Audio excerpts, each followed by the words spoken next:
Bonjour à tous, on se retrouve pour le quintet de vendredi, direction l'hippodrome de Paris-Vincennes pour le prix Huberta, épreuve qui va se disputer en Réunion 1 course 8, départ 20h15, 8 en tête, 8,25 mètres sur un parcours de 2850 mètres grande piste. Je tiens à remercier toutes les personnes qui m'encouragent avec cette mauvaise forme au niveau des quintets plus. On l'a pas du côté du JDT, mais bon, j'aimerais bien faire les deux pour les abonnés et pour les membres. Merci à vous, ça fait chaud au cœur et merci pour vos likes. Ça encourage. On revient sur les résultats donc de mardi dans le quintet que 5e. Quintet qui était très compliqué et qui a réservé de grosses surprises. Et le course-parcours de Vincennes a été moins prolifique que les deux derniers, que ce soit dimanche à Cordemais ou lundi du côté de Caen. Par contre, on a le repéré numéro 2 qui s'impose et le jeu bonus qui finit deuxième. Donc c'est parti pour ce quintet, on commence avec la base gagnante, le numéro 11, Guim du Plessis. Alors je ne veux pas avoir de regrets aux courses, j'ai horreur de ça, donc je m'explique pourquoi. Pure comédie le 12 avril, on nous a dit que le cheval était prêt malgré un petit hic. On n'est jamais venu faire course, je vous le garantis, on est venu prendre la température, travailler son moral et voir un peu où il en était. Dans un lot meilleur, il y avait quelques chevaux qui seront au départ du GNT de Cordemais. Là, il rend 25 mètres. Faut se rappeler qu'il a marché tout seul 12,8 sur le parcours en allant devant l'année dernière en étant battu par un certain Gamin Jabba. C'est un cheval qui peut démarrer. Il rend 25 mètres. Là, il y aura 6 ou 7 euros. Et je me dis que si on vient faire course, Guim du Plessis peut s'imposer. L'opposition, le petit poussé, le numéro 1, Hardy Crown. Il reste sur 3 belles sorties au trot monté. Ça a dû bien le réveiller. À son prime, c'est un cheval qui luttait avec des chevaux du niveau des 25 mètres, donc il part en tête, il peut aller devant, déférer des 4, Johan, Hardy Crown sur ses meilleures valeurs, doit pouvoir jouer un beau podium. Pour les chances, le numéro 5, Être d'Ourville.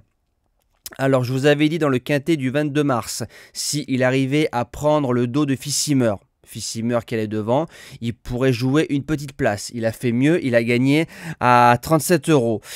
C'est à peu près le même lot, donc cette fois-ci, même concept. Si tu prends le dos de Hardy Crown, bah, tu peux jouer une place et pourquoi pas gagner. En quatrième position, le numéro 6, Franco Fleury.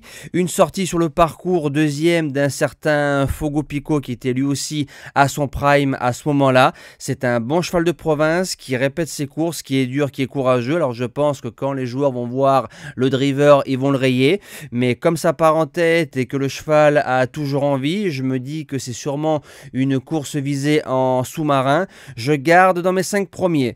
En 5e position, le numéro 10, Harvest de Bullière.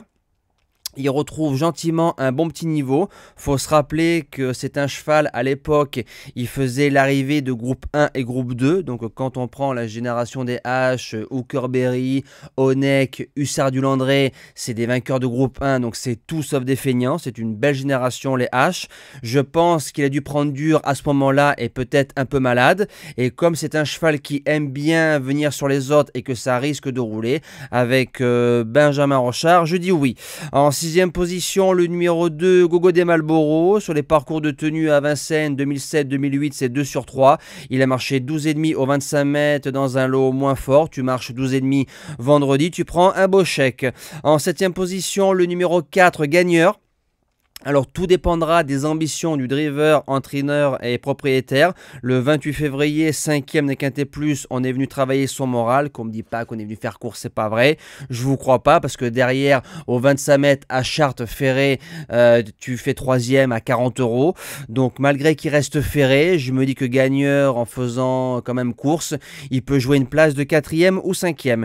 Et je termine avec le numéro 14, Olerolov. Alors c'est un rentrant de qualité, déféré des 4. On sait que chez Sébastien Guarato, il n'y a pas de rentrée. Maintenant, 5 mois, ça fait beaucoup au 25 mètres, mais c'est un cheval qui peut démarrer. Il a 7 ans, il a une belle saison à faire. Il n'a que 240 000 euros de gains sur son compte en banque, donc je pense qu'il lui manque un peu d'argent. Et c'est un cheval qui luttait avec un certain Hubble du Vivier l'année dernière. Hubble qui a 280 ou 285 000 euros. Donc je me dis que pour être 5e, pourquoi pas sur sa classe. Moi, je vous dis à demain pour le premier quintet du week-end. On retrouvera normalement les sauteurs du côté d'Auteuil pour la grande course de haies de printemps. Passez un bon vendredi soir et merci à tous.